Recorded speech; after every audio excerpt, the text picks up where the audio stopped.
मैंने कहा कि अगर इस देश में एक आदमी था नाथूराम गॉडसे, मेरी बात को उस कॉन्टेक्स्ट में समझिए जो मैं कहना चाह रहा हूं। नाथूराम गॉडसे को जानते हैं आप लोगों ने? That's the point. Nathuram Godse कौन था? जिसने गांधी जी को मारा था। Very correct, I agree with you. Nathuram Godse ने गांधी जी को क्यों मारा था? देखिए, this very important. You know one aspect but you do not know the other aspect. क्यों मारा था गांधी जी को? गांधी जी ने कहा था यह बात कि इस देश का बंटवारा मेरी लाश के ऊपर होगा। यह गांधी जी ने उस वक्त के देश के लोगों को भरोसा दिया था कि बंटवारा होगा तो मेरी लाश के ऊपर होगा, मेरे जीते जी नहीं होगा। यही बात थी कि नहीं? यस और नो बोलिए। नाथूराम गॉडसे की नाराजगी क्या थी? मैं उसको जस्टिफाई नहीं ठहरा रहा हूं, मैं कुछ बात आपसे रेफरेंस पे कहूंगा, इसलिए इस बात को रेफरेंस में इस्तेमाल कर रहा हूं। वो इस बात से आहत था कि उसके देश को बांटने के लिए चंद लीडरों ने अंग्रेजों के साथ बैठ के दलाली की और गांधी जी चुप रहे। गांधी जी जीवित थे, गांधी जी ने रोका नहीं और बंटवारा हो गया। उसकी समझ में जितना आया कि मैं शायद इनकी हत्या कर दूंगा तो बंटवारा रुक जाएगा, लेकिन ऐसा नहीं हुआ। मैं सिंह साहब से अक्सर यह बात कहता हूं कि वो गलत था, सही था, मैं इस पे नहीं जा रहा, न मैं उसको सही ठहरा रहा, और हत्या को मैं किसी तरीके से जस्टिफाई नहीं कर सकता। लेकिन आज पिछले 2 साल से इस देश में एक वर्ग कहता है कि हम पाकिस्तान नहीं गए, क्योंकि जिन्ना ने जब पाकिस्तान बनाया तो हम नहीं गए, हम भारत में रहे और हमने बंटवारे की मुखालफत की, विरोध किया, अपोजिशन किया। यही बात है। इसी इतिहास में जिसको आप लोग पढ़ रहे हैं, उसी इतिहास में कहा गया कि जिन्ना ने, जो अभी सिंह साहब कह रहे थे कि जिन्ना ने देश बंटवाया, यही पढ़ाया। लेकिन जिन्ना के साथ आपके देश के लोग भी शामिल थे। माफ कीजिए, शर्म की बात तो जरूर है, लेकिन उसमें वो लोग शामिल थे, उस कॉन्स्पिरेसी में शामिल थे।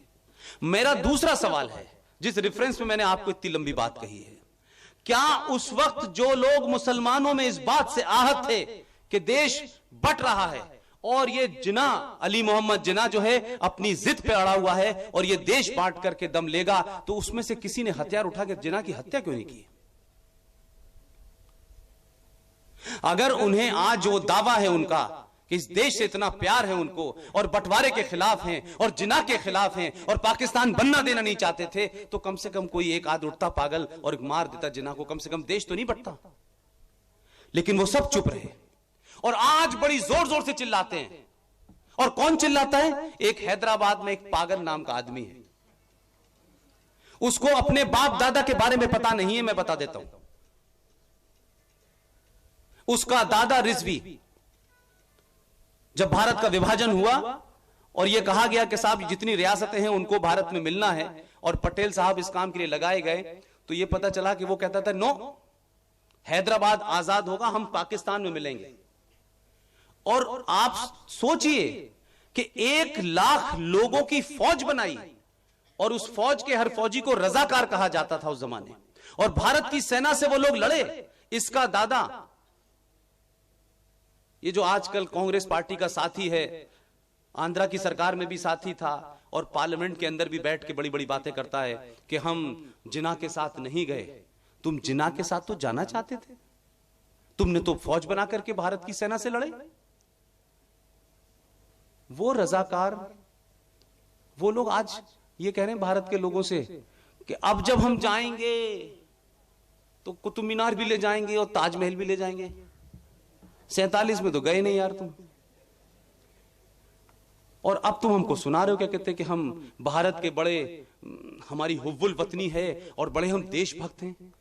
लेकिन कोई बोलता नहीं है उससे भाई कि तुम्हारा दादा तो इस देश के खिलाफ उसने रजाकारों की फौज बनाई और भारत से लड़ा और पाकिस्तान में जाना चाहता था।